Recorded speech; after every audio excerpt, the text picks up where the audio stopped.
پاکستان اور ہندوستان کے درمیان امن ہونا چاہیے. جیسے امن ہوگا تو ظاہری بات ہے زیادہ ترقی ہوگی, زیادہ دونوں لوگوں کی عوام کو فائدہ ہے. آپ کیا سمجھتے ہیں کہ یہ امن بھی ہو پائے گا؟ کیا پاکستان اور ہندوستان اور بنگلہ دیش سب کانٹیننٹ ہے, کیا یہ یورپی یونین کے پیٹرن پہ کبھی جا پائے گا یا یہ اس طرح رہے گا؟ یہ جو پالیسی ہے اس کی وجہ کر جو ہے پاکستان اور ہندوستان کے تعلقات کبھی بہتر نہیں ہو سکے. اور یہ اور جو پاکستان بنگلہ دیش کو جو آزاد کرایا ہے اس میں جو ہے وہ انڈیا نے بہت بڑا رول ادا کیا. ان کی فوج جو ہے وہ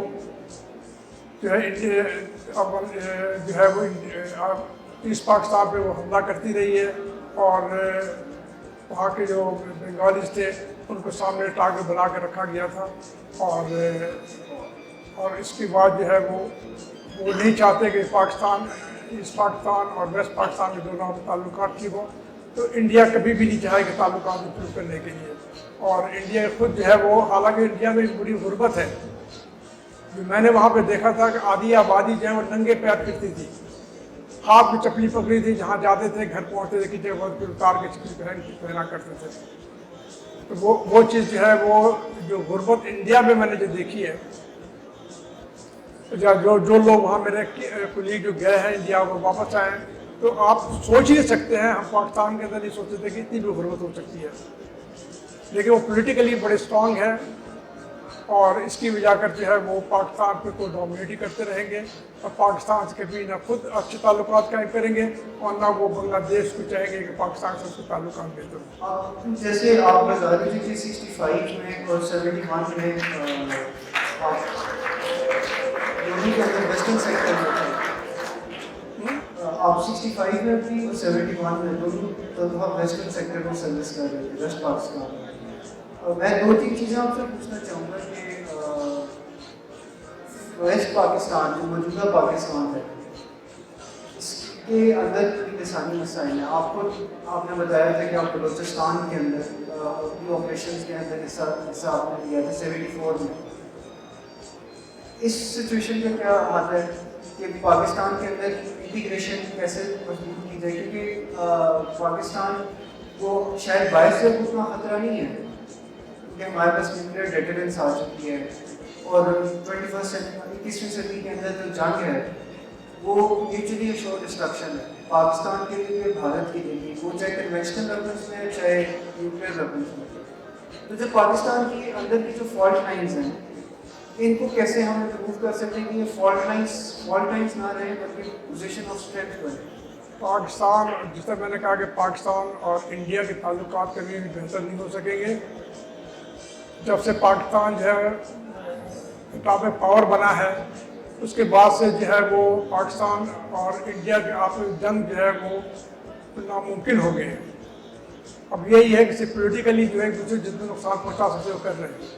اب انڈیا جو ہے وہ لاکھوں ڈالر جو ہے وہ خرچ کر رہا ہے وہاں کے جو دہشت گرد ہیں, کیونکہ افغانستان میں جو ہے وہ ایگریکلچر لینڈ کم ہے, پہاڑی علاقہ زیادہ ہے, غربت زیادہ ہے, تو وہاں پہ جو لوگ جو پیسے بک جاتے ہیں, پیسہ دے کر کے ہم نے خود جو بنو میں کہا کہ پیسہ دے کر کے لڑکے کے باپ کو ہم نے مروایا اسی سے. تو یہ جو ہے تو اس لیے وہ لاکھوں بیگ جو کہ اپنے آپ کو بم ڈسپوزل کے ذریعے اڑاتے ہیں, ان کی قیمت جو ہے وہ 5 لاکھ سے 15 لاکھ تھی. یہ 30 سال پہلے کی بات بتا رہا ہوں. آپ کو پیسہ دیں اور جو مرضی کرا لیں. وہ یہی چاہتے ہیں, آپ بلوچستان میں جو ہے وہ پیسہ خرچ کر رہے ہیں, اڈا ان کا افغانستان بنا ہوا ہے, اور پھر یہ جو ہے پھر آ کر کے یہاں پہ بلوچستان کے اندر جو ہے وہ کر رہے ہیں. افغانی جو یہاں مہاجر یہاں پہ ہے وہ ان کو سپورٹ کرتے ہیں. وہی لوگ جو ہے کراچی میں بھی آ رہے ہیں, کراچی میں بھی رہتے ہیں, اور اس کے بعد جو ہے وہ یہاں بھی دہشت گردی کا کام کر رہے ہیں. جہاں تک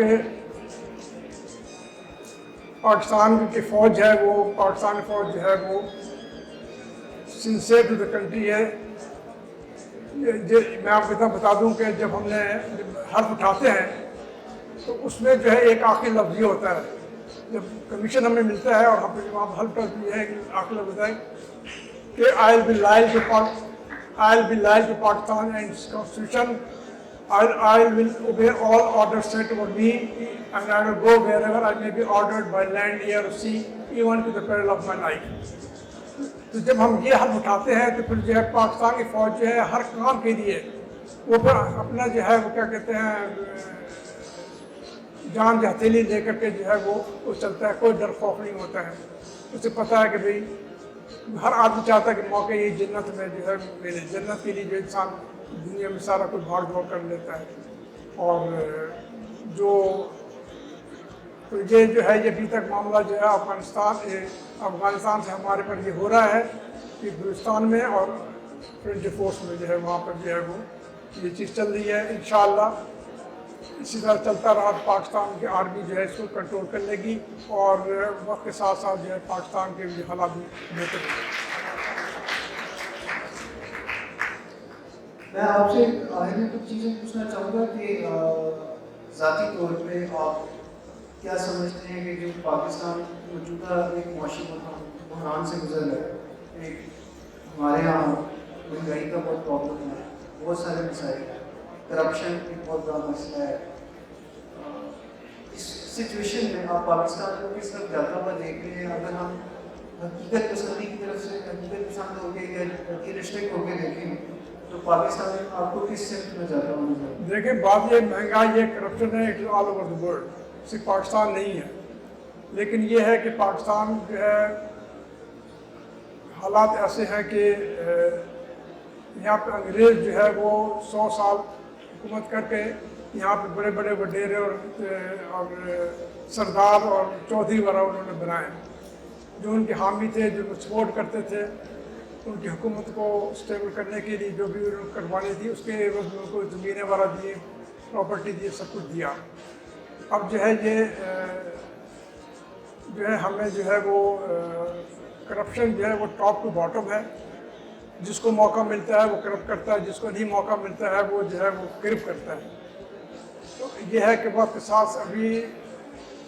ساتھ ساتھ جو ہے جب تک آدمی اپنے آپ کو نہیں چینج کرے گا پھر اس کے اپنے گھر کو چینج نہیں کرے گا اس وقت تک جو ہے وہ سارا معاشرہ وہ نہیں بدل سکتا. بے شک آنےسٹ آدمی کو اوپر ٹاپ پہ بٹھا دیں، اکیلا آدمی کچھ نہیں کر سکتا ہے جب تک سب کے سب جو آپ کو سپورٹ نہ کریں. تو یہ ہے کہ ہمیں امید کرنی چاہیے یہ ملک جو اسلام کے نام بنا ہے یہ قائم رہے گا. لوگ اس کو 75 سال سے کھا رہے ہیں لیکن کامیاب نہیں، یہ قائم دائم رہے گا. تو یہ ہے کہ دعا کیجئے اور کوشش کیجئے کہ جو بھی ہر کام کریں، جو بھی ہم قدم اٹھائیں تو اس ملک کے لیے بہتری ہو. میرے ذہن میں پوائنٹ ہے کہ جیسے انسانیت ہمارے یہاں بہت زیادہ ہے اور پاکستانی فوج پہ بھی ایک الزام لگتا ہے کہ پاکستانی فوج ایک قومی فوج نہیں، ایک لسانی فوج ہے. جیسے ہمارے یہاں کچھ لوگ کہتے ہیں کہ پاکستان کی فوج صرف خیبر پختونخوا اور پنجاب سے آتی ہے اور نیچے کے علاقے جیسے بلوچستان، سندھ ہو گیا یا کراچی ہو گیا یہاں کے لوگوں کو نہیں لیتی. اس پہ آپ کا کیا کمنٹ ہے؟ جس علاقے میں وہ قدرتی بات ہے کہ خیبر پختونخوا میں پٹھان ہیں، بلوچستان میں جو ہے پٹھان بھی ہیں، بلوچی بھی ہے، سبھی لوگ ہیں. لیکن یہ ہے کہ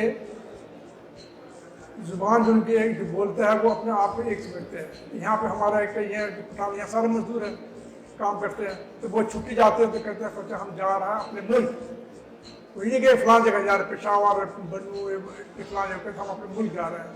تو ان کی سوچ اس قسم کی ہے اور وجہ یہ ہے کہ یہاں پہ جو ہے ایک تو ہے غربت ہے، وہ بے روزگاری ہے اور تیسری جو ہے تعلیم کی کمی ہے. یہ تین چیز کی وجہ کر جو ہے یہ حالات جو اس ملک کے خراب ہیں. اور یہ تعلیم جو ہے وہاں تک کہتے ہیں جب آدمی جو ہے اچھے برے کی تمیز کر لے کہ صحیح کون سا ہے، غلط کون سا ہے. آپ جتنا مرضی کہتے رہے، غلط بات بھی کہیں گے تو وہ سن لیتے ہیں، سمجھ جاتے ہیں. تو یہ ان تینوں چیزوں کو ہم نے قابو کر لیا، امپروو کر لیا تو انشاءاللہ تعالیٰ سارے مشکلات سے ہماری جان چھوٹ جائے گی. میرا سوال ابھی تک وہیں پہ کہ جیسے ہمارے یہاں لوگ الزام لگاتے ہیں پاکستان فوج ایک قوم پرست فوج ہے، ایک قومی فوج نہیں ہے. ایک کہ پاکستان فوج کے اندر تمام اکائیوں کی مطلب موجودگی نہیں ہے. اس بارے میں آپ کیا کہیں گے؟ جیسے کچھ لوگ کہتے ہیں کہ پاکستان فوج کے اندر کراچی کے لوگ نہیں ہوتے، اردو بولنے والے نہیں، بلوچ نہیں، سندھی نہیں ہے. یہ ہے کہ فوج جو ہے وہ سب کے لیے ہے، کسی ایک وقت نہیں ہے. جب انگریزوں کی حکومت یہاں پہ تھی تو زیادہ تر لوگ جو ہیں وہ فوج کے اندر پنجاب اور فرینڈس آتے تھے، بلوچستان اور سندھ سے لوگ کم نہیں جاتے تھے۔ اب یہ کہنا کہ سفارش ہے، کوئی سفارش نہیں ہے۔ میں خود یہاں پر کراچی میں جو ہے ماشاء اللہ کے دنوں میں جو ہے وہ ویمن گارڈ کی ٹریننگ اور دوسری ٹریننگ وغیرہ کراتا تھا لڑکوں کو کالج کے اندر۔ تو میں ان سے کہا کرتا تھا بھائی تم فوج میں کیوں نہیں جاتے ہو؟ تو میں نے کہا کہ تم جاؤ آرمی، نیوی، ایئر فورس کسی جگہ پہ، لیکن ماحول ایسا ہے کہ وہ نہیں جاتے ہیں۔ میں نے ان کو یہ سجیسٹ کیا تھا کہ آپ کیڈٹ کالج بنائیں، تو کیڈٹ کالج بننے سے جو ہے لوگوں کو بالکل رجحان جو ہے فوج کی طرف ہوتا ہے تو جانا چاہیے۔ تو اس میں کوئی ایسی سفارش نہیں ہے، اس میں اپنی کیپبلٹیز ہے اور اس کی وجہ کر جو ہے وہ کیونکہ ابھی جو ہے جس جگہ پہ جو ہے پنجاب اور فیڈرل جو لوگ زیادہ تر جو فوج کے شامل ہیں اس کا اثر ہوتا ہے کہ باپ تھا فوج میں، دادا تھا فوج میں، تو بیٹا بھی فوج میں ہوگا، اس کے بیٹا فوج، تو یہ چل پڑتا ہے۔ تو اگر جو ہے آپ لوگ جو ہے وہ باقاعدہ جو ہے اگر فوج کی طرف جو ہے اگر رجحان رکھیں، کوشش کریں، تو انشاءاللہ تعالیٰ جو ہے وہ آپ لوگوں کو اسی میرٹ پہ جو ہے وہ اس پہ رکھا جائے گا، کوئی ایسی بات نہیں ہے۔ وہ 71 وار کے بارے میں کوئی سوال نہیں ہوا ہے، میں بتا دوں کہ 71 کے وار اور 65 وار میں بڑا فرق تھا۔ 65 کی وار جب ہوئی تھی تو پبلک اتنی پاپولر تھی، اتنا وہ مدد کے لیے آتی تھی کہ ہم جب 6 تاریخ کو انڈیا نے اٹیک کیا، ہم 7 تاریخ کو آزاد کشمیر سے ایئرپورٹ آ رہے تھے، تو پبلک باہر نکل کر آئی تھی اور جو ہے پھول پھینک رہی، کھانے کی چیزیں پھینک رہی، دے رہی ہے، نعرے لگا رہی ہے، اور بڑا سپورٹ تھا۔ جو یہ سیز فائر ہوا اس کے بعد لوگ بارڈر پہ آنے لگے، ملنے لگے، ہر آدمی جو کوئی نہ کوئی چیزیں ہاتھ کی بنی ہوئی چیزیں لے کر کے آ رہا ہے، کچھ نہ کچھ جو ہے وہ ہمیں لا کے دیا کرتی تھی۔ لیکن 71 وار میں جو ہے 71 حالات بدل چکے تھے۔ 71 میں جو ہے وہ بنگال ریجمنٹ بھی یہاں بنی ہوئی تھی، اور جس بارڈر پہ جس جگہ پہ بی آر بی ہے نا، سیالکوٹ بی آر بی ہے، اور وہاں سائفن ہے۔ سائفن ہوتا ہے کہ اوپر سے دریا گزر رہا ہے، نیچے سے نہر گزر رہی ہے۔ تو اس علاقے میں جہاں کہ میں نے باقاعدہ چوتھی پوسٹ وہاں میں نے حملہ بھی کیا تھا، کیپچر بھی کیا تھا، اس پہ مجھے ریکمنڈیشن بھی میری ہوئی۔ تو یہ ہے کہ وہاں پہ جو ہے بنگال ریجمنٹ ہمارے ساتھ تھی، اور وہ جو ہے وہ کہتے تھے کہ جی ہمیں وہی جذبہ ہے جو آپ لوگوں کو 47 میں تھا، اور انہوں نے جے بنگلہ نعرہ لگا کر کے جو ہے وہ دوسری انڈین سائڈ پہ چلے گئے، اور بعد میں پھر جو ہے وہ دوسرے دن جو ہے وہ انڈین فورس لے کر کے جو مائنس وغیرہ لگایا گیا تھا، گیپ جو رکھا گیا اس میں لے کر کے انہوں نے اٹیک کرایا تھا۔ تو یہ ہے کہ وہ بالکل ہی مختلف ہو گیا تھا۔ 71 وار اور 65 وار میں بڑا فرق ہے۔ اس میں جو ہے جو ہمیں پبلک سپورٹ ملی تھی 65 میں، وہ پبلک سپورٹ جو ہے وہ ہمیں 71 وار میں نہیں ملی تھی۔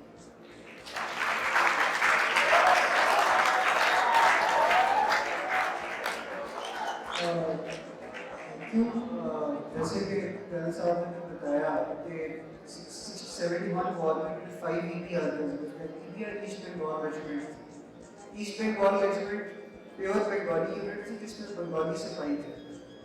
اس سے یہ ثابت ہوتا ہے کہ پاکستانی فوج کے اندر کبھی بھی یہ ڈسٹنکشن نہیں ہے کہ کون کس قومیت کا ہے، بلکہ کرنل صاحب کو اسپیکنگ ہے وہ آپ کو اس بارے میں بتائیں کہ جو بھی بندہ آپ کے ساتھ ایسی بات کرے تو آپ اس کو ایک ریفرنس دے سکتے ہیں، ہسٹوریکل ریفرنس، کہ ایون 1971 میں پاکستان فوج کے اندر ایک ریجمنٹ تھی جس کی 10 بٹالینس تھی، اور 10 کی 10 پیور بٹالینس تھی، وہ ایسٹ بنگال ریجمنٹ کہتے تھے۔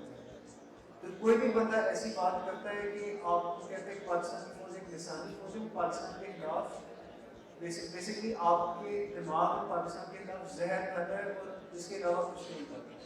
میں آخر میں صرف یہ بات کرنے صاحب سے پوچھوں گا کہ آج کل لوگوں کو اور آپ سب کو اور اوور آل نیشن کو کیا پیغام دینا چاہتے ہیں، بیکاز انہوں نے پاکستان بنتے ہوئے بھی دیکھا، پاکستان کا وہ دور بھی دیکھا جس میں پاکستان دنیا میں ابھر رہا تھا، میں 1960 کے دور کی بات کر رہا ہوں، پھر پاکستان کو یہ ٹوٹتے ہوئے بھی دیکھا، اس کے بعد پھر پاکستان کے موجودہ حالات دیکھنے دیکھے ہیں۔ میں ان سے پوچھنا چاہوں گا کہ ان کا کیا آنا ہے۔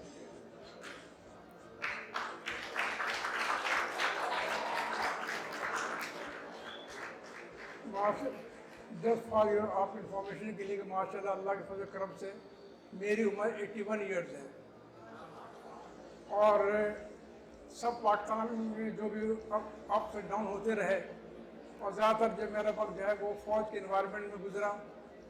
پرائمری تعلیم اور سیکنڈری تعلیم والا جو ہے میں نے ملٹری کالج ڈھیر سال رنگین گزاری, وہاں بھی جو ہے فوجی انوائرمنٹ تھا.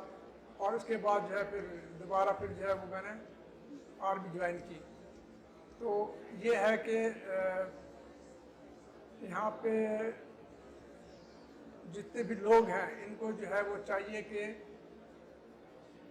ہر ایک جو خاص طور کراچی میں ٹرینڈ نہیں ہے فوج جوائن کرنے کا. اور میں جب تک یہاں پہ 3-4 سال رہا تھا 80 سے 82 تک, اور میں نے کافی لوگوں کو کنونس کیا کہ بھئی تم جو ہے فوج جوائن کرو. اب یہ میں بتاتا ہوں کہ یہاں پر جب انڈین آرمی جب برٹش آرمی تھی تو انہوں نے پنجاب ریجمنٹ بنایا, پنجابی آتے تھے. فرنٹیئر فورس ریجمنٹ بنایا, اس میں پٹھان آتے تھے. بلوچ ریجمنٹ بنایا, اس میں جو ہے وہ بلوچی اور پنجابی آتے تھے. بعد پاکستان نے جو ہے وہ سندھ ریجمنٹ بنایا تاکہ سندھی آئے, لیکن سندھی کوئی آتا نہیں تھا.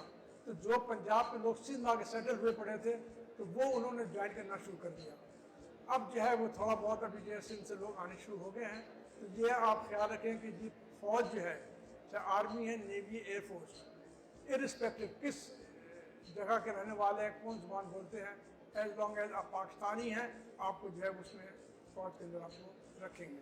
اور انشاءاللہ یہ فوجی ملک جو ہے وہ قائم دائم رہے گا. جو مرضی جتنا کھانے کو بھی کرے, کچھ نہیں ہوگا اس ملک کو.